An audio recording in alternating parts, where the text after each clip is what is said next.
Please stay with me as I share my story, and if you find value in it, please take a moment to support our channel. Your encouragement means everything to us. Now, let me take you back to where it all began. I spent 8 years building someone else's dream. 8 years of my life poured into spreadsheets, client emails, and late-night investor calls while my own dreams collected dust in the corner of our cramped apartment. 8 years of believing that we meant something. That partnership was real.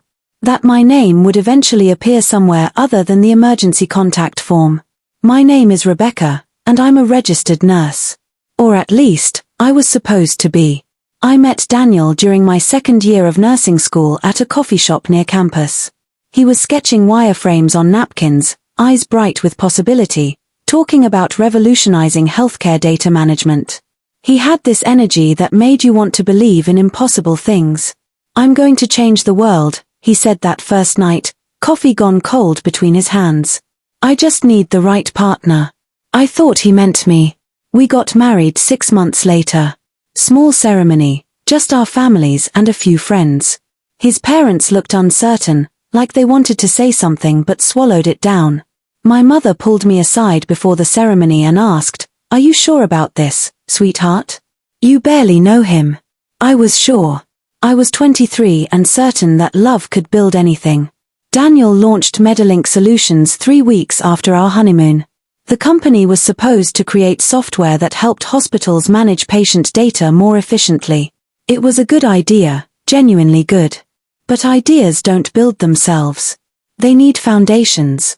They need infrastructure. They need someone to answer the phone when investors call at 7 in the morning. That someone became me. At first, it was simple things. Becca, can you help me format this pitch deck? Becca, can you call this potential client back? Becca, I need you to proofread the investor email. Simple tasks that took 20 minutes here, 40 minutes there. I was happy to help. That's what partners do. But 20 minutes became 2 hours. 2 hours became entire evenings. Entire evenings became weekends, then weeks. Before I realized what was happening, I had restructured my entire nursing schedule to part-time shifts, 3 12-hour shifts per week instead of 5, so I could run Medilink's operations during business hours. It's temporary, Daniel promised, kissing my forehead as I hunched over the laptop at midnight, reconciling accounts. Once we get funding, we'll hire a real team. You can go back to nursing full-time. This is just until we get off the ground. I believed him. Year 1, I handled admin work and bookkeeping. I taught myself QuickBooks through YouTube videos while eating lunch between shifts at the hospital. I created filing systems, organized contracts, and managed Daniel's calendar down to the minute. Year 2, I started handling client communications. Daniel was brilliant with technology but terrible with people. He'd get impatient during calls, interrupt clients mid-sentence, and once hung up on a potential investor because they asked too many questions. I became the buffer, the translator, the person who smoothed over his rough edges. "You're so good with people," he'd say, relieved. "You should handle the relationship side. I'll focus on building." Year 3, we brought in our first major client, a hospital network in Chicago worth $200,000 annually. I negotiated that entire contract while Daniel was at a tech conference in San Francisco. I was the one who sat through 6-hour calls, addressed their concerns, and restructured our pricing model to fit their budget. Daniel announced the deal at a startup mixer 2 weeks later. "I closed Chicago," he said, chest puffed out, craft beer sweating in his hand. People clapped. Someone took his photo. My name never came up. Year 4, we started talking to venture capital firms. This was the big leagues. Daniel was nervous, pacing the apartment at 2 in the morning, rehearsing his pitch. I stayed up with him, tweaking slide decks, researching investor backgrounds, prepping answers to questions they might ask. "What would I do without you?" he whispered one night, forehead pressed to mine. I didn't know that question had an expiration date. We secured our first round of funding, $1.2 million from a firm in Boston. Daniel was electric. He took me out to dinner at the nicest restaurant in the city, ordered champagne, and held my hand across the table. "This is just the beginning, Becca. We're going to build something incredible together. Together. That word tasted like honey. But when the term sheet arrived, when the contracts were signed and the money hit the business account, my name appeared nowhere. Not as co-founder. Not as equity holder. Not even as an advisor. It's cleaner this way, Daniel explained when I asked. Investors prefer single-founder stories. It's easier to pitch. Besides, you're my wife. What's mine is yours, right? I nodded. It made sense at the time. Or maybe I just wanted it to make sense. Years 5 and 6 blurred together. Medilink grew fast. We signed 12 new hospital clients. Our software was featured in Healthcare Tech magazine. Daniel hired developers, a marketing manager, and a sales director. The team expanded to 15 people working out of a real office downtown. I was still working from home, still part-time at the hospital, still running the back-end operations that nobody saw. Invoicing, client onboarding, investor updates, board meeting prep. I knew every number in that company. Every contract clause. Every investor's preferred communication style. But at company events, I was introduced as Daniel's wife or sometimes, Daniel's wife who helps out. Not Rebecca, the woman who built your client relationships. Not Rebecca, who negotiated your biggest contracts. Just the wife. Year 7, Daniel started traveling constantly. Investor meetings in New York, conferences in Austin, client visits in Seattle. He'd be gone for days, sometimes weeks. I stayed home, managing operations, keeping everything running smoothly. He stopped calling as often. Stopped texting goodnight. When he was home, he was distracted, always on his phone, always tired. I'm building something important, he'd say when I asked if we could spend time together. You understand, right? This is for us. For our future. Our future. Another promise wrapped in pretty paper. Year 8, everything accelerated. A major healthcare conglomerate expressed interest in acquiring Medilink. The number they mentioned was staggering, $12 million. Daniel was vibrating with excitement. This is it, Becca. This is everything we worked for. We. He said we. I held on to that word like a lifeline. The acquisition process took 4 months. 4 months of due diligence, legal reviews, and endless paperwork. I compiled every document they requested, organized 8 years of financial records, and coordinated communications between Daniel's lawyers and the acquiring company. The day the deal closed, Daniel threw a celebration party at a rooftop bar downtown. He rented the entire space, hired a catering company, invited investors, employees, clients, and press. It was extravagant, excessive, and everything Daniel had dreamed of. I wore a navy blue dress I'd bought on sale 3 years earlier. I'd lost weight from stress and exhaustion, so it hung looser than it used to. I didn't have time to shop for something new. I'd been too busy preparing the final acquisition documents. I arrived at the party alone. Daniel had gone early to handle some last-minute things. The rooftop was packed with people I recognized from emails and phone calls but had never met in person. They looked past me, through me, searching for someone more important. I found Daniel near the bar, surrounded by investors in expensive suits. He was laughing, gesturing broadly, riding the high of success. I approached slowly, champagne glass in hand, ready to stand beside him and finally be acknowledged. That's when I heard it. So, Daniel, tell us, one of the investors said, leaning in with a grin. What's your secret? How did you build this from nothing to a $12 million exit in 8 years? Daniel didn't hesitate. Didn't even glance around to see if I was nearby. Hard work, he said, shrugging like it was obvious. Relentless focus. I sacrificed everything. Relationships, sleep, social life. I did this all myself. He paused, took a sip of whiskey, and added with a casual wave of his hand, I mean, sure, the wife helped with some administrative stuff. Answered some emails. But the vision, the strategy, the execution, that was all me. The investors nodded approvingly. Someone clapped him on the back. Another said, that's the founder mentality right there. I stood 3 feet away, frozen. The champagne glass trembled in my hand. 8 years. 8 years of my life reduced to some administrative stuff. I turned away before anyone could see my face crumbling. I walked to the bathroom, locked myself in a stall, and sat on the closed toilet seat, trying to breathe. Administrative stuff. I had negotiated million-dollar contracts. I had built client relationships from scratch. I had managed finances, operations, and investor communications. I had restructured my entire career so he could build his. And I was administrative stuff. I left the party without saying goodbye. Nobody noticed. I took the subway home, still in my navy blue dress, mascara smeared across my cheeks. At home, I sat in the dark living room of our apartment. The same apartment we'd lived in for 8 years because Daniel said we needed to stay lean and reinvest in the company. The same apartment where I'd worked 100-hour weeks for free while he built his empire. I couldn't sleep. At 3 in the morning, I opened my laptop and started searching through our shared cloud drive. I didn't know what I was looking for. Maybe just something to make sense of the hollow feeling in my chest. That's when I found the folder. It was labeled Personal DW, buried 3 levels deep in a directory marked Archive. Inside were PDFs of apartment listings. Luxury condos downtown, the kind with floor-to-ceiling windows and doorman and rooftop pools. One listing was marked leased, move-in December 1st. December 1st.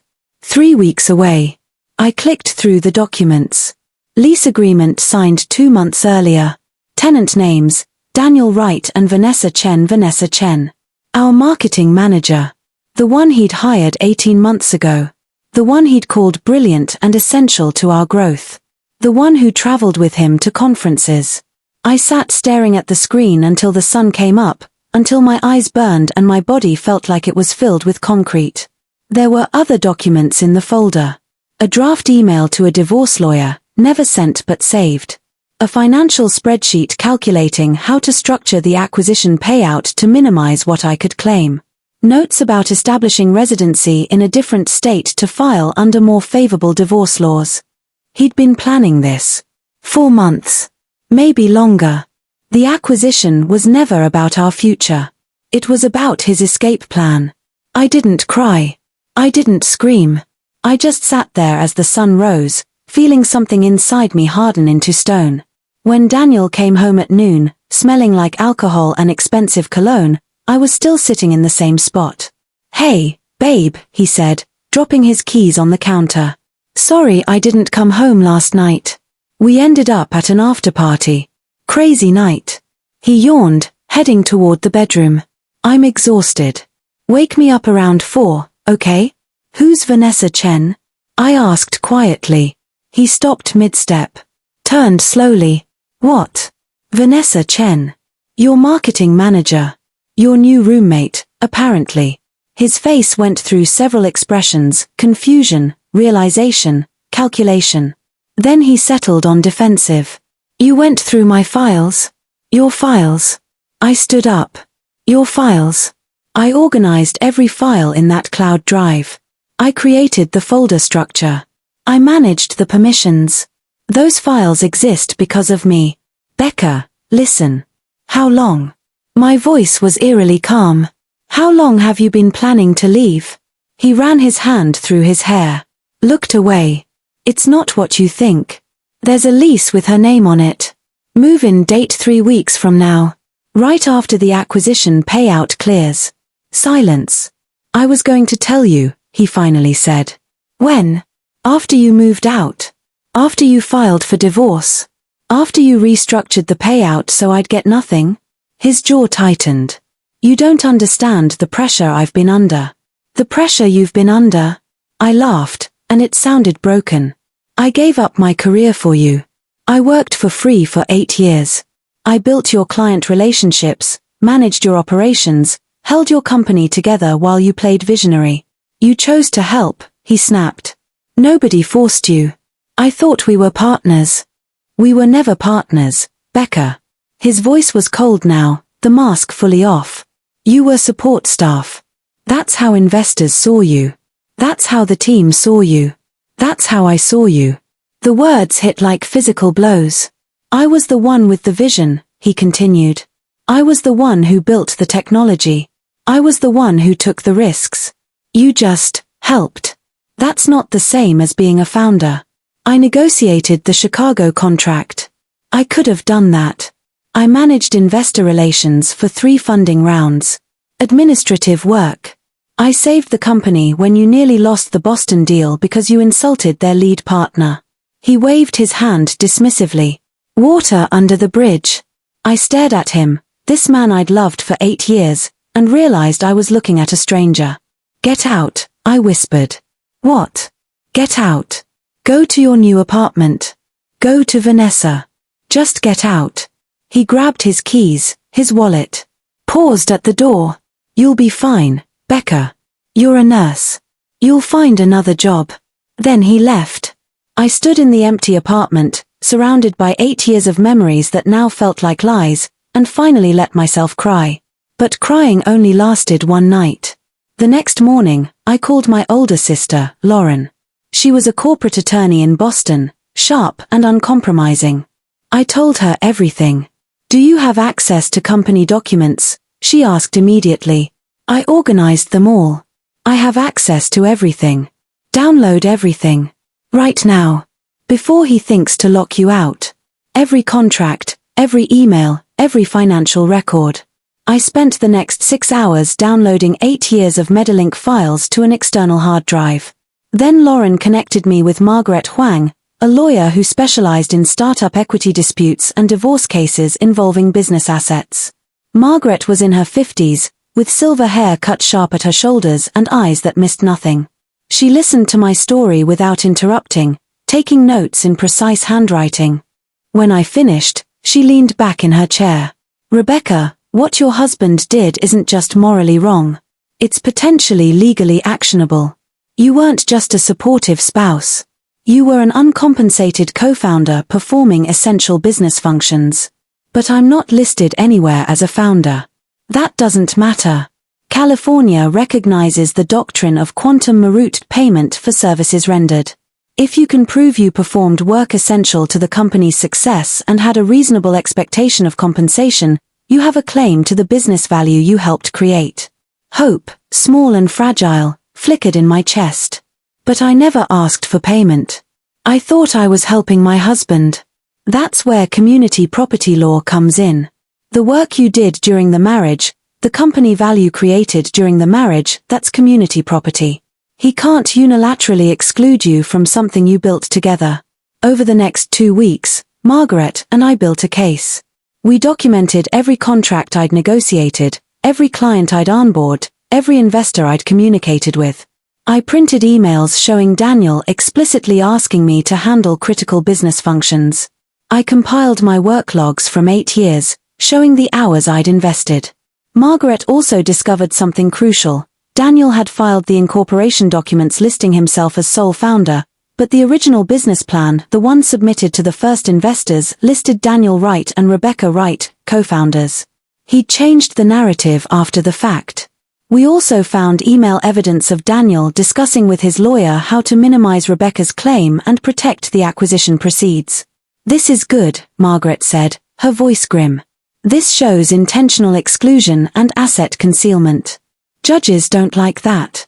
Daniel's lawyer tried to settle quickly. He offered me $200,000, less than 2% of the acquisition value.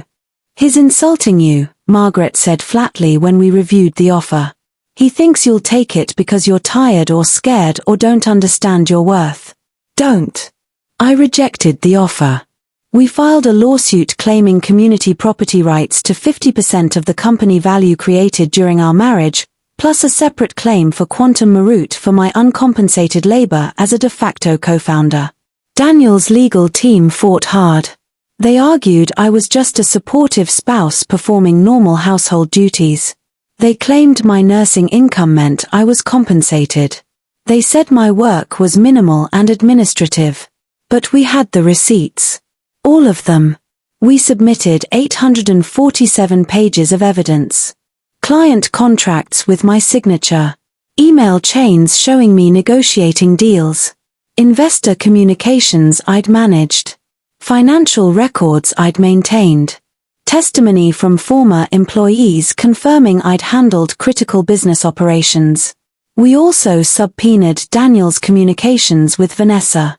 The emails revealed their affair had started 14 months before the acquisition. They'd been planning their future together while I was managing his present. One email from Daniel to Vanessa made me physically ill. Just have to get through the acquisition, then I can finally start my real life. His real life. The one that didn't include me. The case took 9 months. 9 months of depositions, hearings, and legal arguments. 9 months of watching Daniel lie under oath, claiming he'd done everything himself. But the judge saw through it.